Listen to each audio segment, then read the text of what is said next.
اور حالات کیا ہوں گے، حالات کیا ہوں گے پتہ ہے؟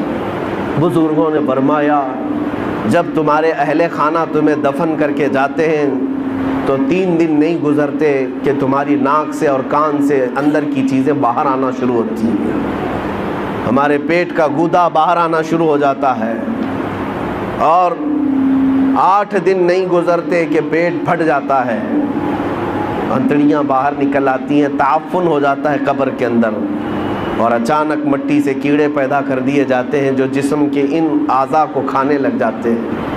40 دن گزرنے کے وقت اس کے جسم کا گوشت تک کھینچ لیا جاتا ہے۔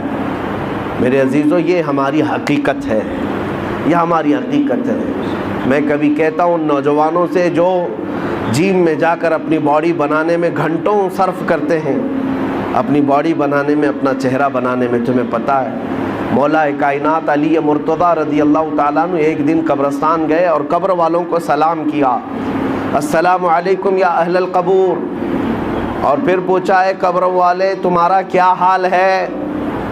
آپ کے ساتھ ایک تابعی حضرت سعید ابن مسیب تھے، وہ کہتے ہیں میں حضرت علی سے پوچھ رہا تھا کیا یہ قبروں والے آپ کو جواب دے رہے ہیں؟ حضرت علی کہتے ہیں ہاں وہ قبر والے جواب دے رہے ہیں، میں سن بھی رہا ہوں۔ یہ سب کے بس کی بات تو ہے نہیں۔ اس کے تھوڑی دیر کے بعد حضرت علی رونے لگ گئے، آنکھیں بھیگ گئیں۔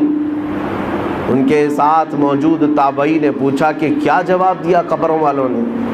مولا کائنات حیدر کرار شیر خدا رضی اللہ تعالیٰ عنہ فرماتے ہیں میں نے ان سے پوچھا تو قبروں والے کہتے ہیں اے علی ہمارا کیا حال پوچھتے ہو؟ جس چہرے کو ہم گھنٹوں سجایا کرتے تھے اس چہرے پر اللہ نے بچھو چھوڑ دیے اور وہ ہمیں ڈنک پہ ڈنک مارتے ہیں۔ جن بالوں کو ہم بار بار سجایا کرتے تھے ان میں خون اور پیپ بھر دیا گیا ہے۔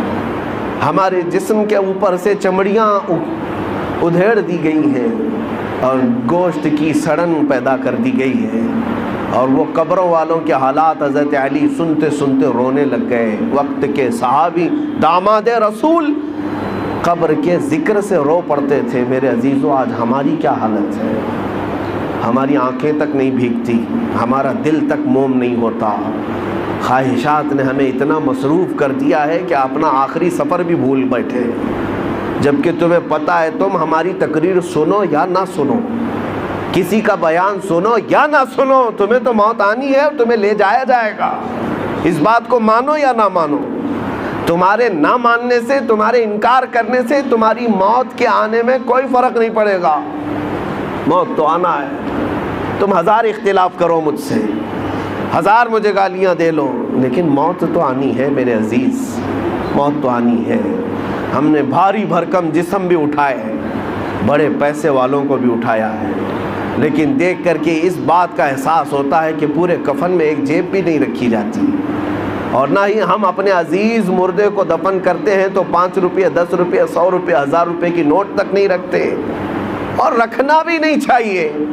لیکن مومنوں کا یہ عقیدہ ہے کہ ہم ایک سکہ بھی قبر میں اپنے باپ کو نہیں دیتے۔ کیوں؟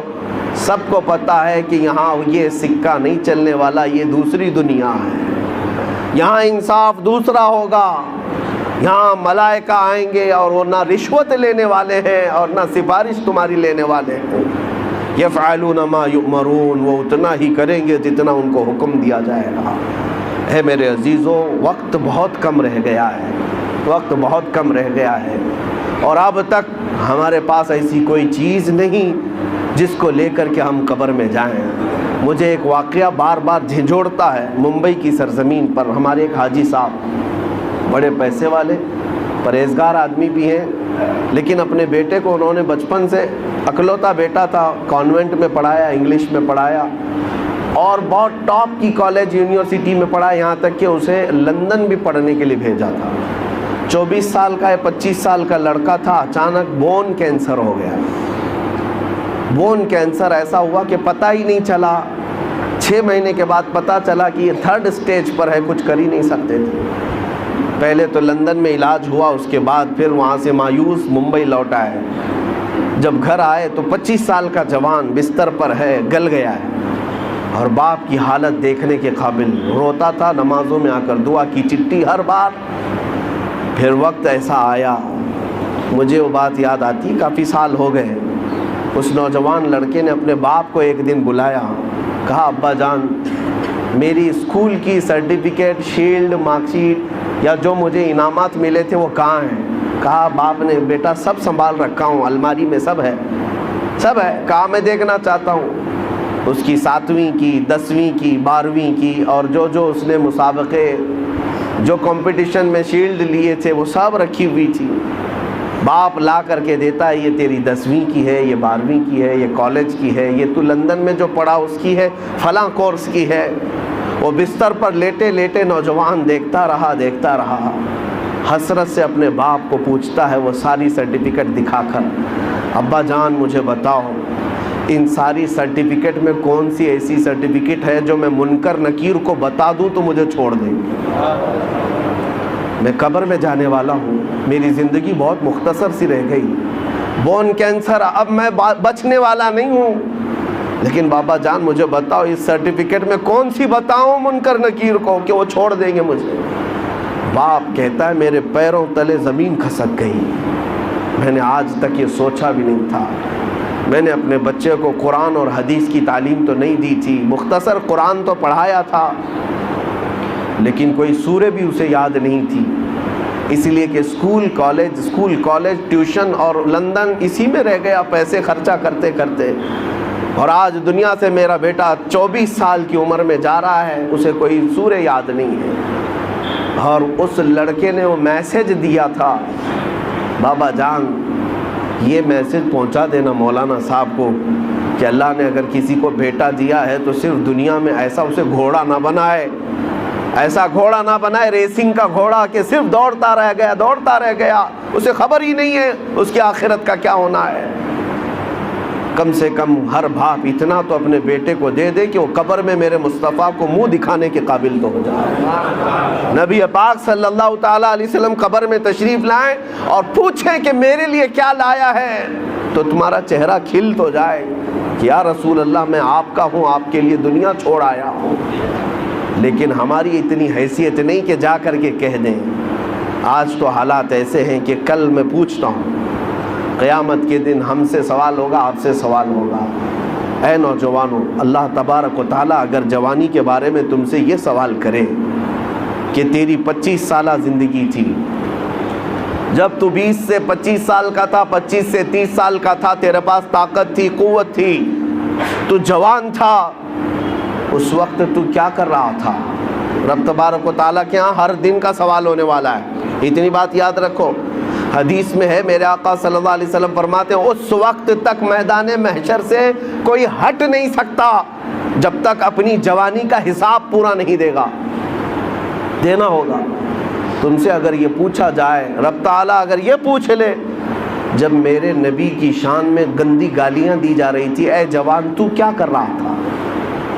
کیا تم یہی جواب دو گے کہ رات بھر میں گیم کھیل رہا تھا؟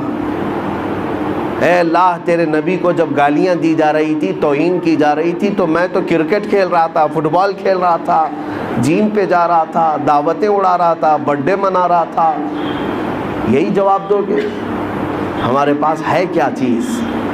ہے میرے عزیزوں، میرے نبی کی امت ہو آپ، ہونا تو یہ چاہیے کہ حضور کی شان میں توہین سن کر کے ہر کھانا پھیکا لگنے لگ جائے، نیند اور چین اور سکون غارت ہو جائے کہ جب ہمارے مصطفیٰ کریم کی عزت سلامت نہیں ہے تو پھر میری عزت کی کیا بات کی جائے۔ بہرحال آج احساس میں دلانے آپ کے سامنے کھڑا ہوں، اب فیصلہ آپ کے ہاتھ میں ہے۔ ایک چیز میں بتا کر کے رخصت ہو جاتا ہوں، جنازہ اٹھے گا اپنا، ہمارے گھر سے نکلے گا، کس میدان سے نکلے گا پتہ نہیں ہمیں، لیکن اتنی بات معلوم ہے کہ قبرستان جانے سے پہلے جنازہ یہ سب کے ساتھ ہوگا، سب کے ساتھ ہوگا۔ ابھی قبرستان پہنچا نہیں ہوتا کہ پوری قبر کے مردے کھڑے ہو جاتے ہیں۔ اگر کوئی غلط آدمی کا جنازہ آ رہا ہے، گنہگار کا آ رہا ہے، تو وہ کھڑے ہو جاتے ہیں اور کہتے ہیں اے رب ذوالجلال اسے ہمارا پڑوسی نہ بنا، اسے اس قبرستان میں داخل ہونے نہ دے، اس لیے کہ آج وہ آئے گا، دفن ہوگا، اس پر تیرا عذاب ہوگا، جس کی وجہ سے ہم سب کا چین اڑ جائے گا۔ مردے کھڑے ہو کر کے پناہ مانگتے ہیں اللہ کی بارگاہ میں کہ ایسا منحوس شخص اس قبرستان میں نہ آنے پائے.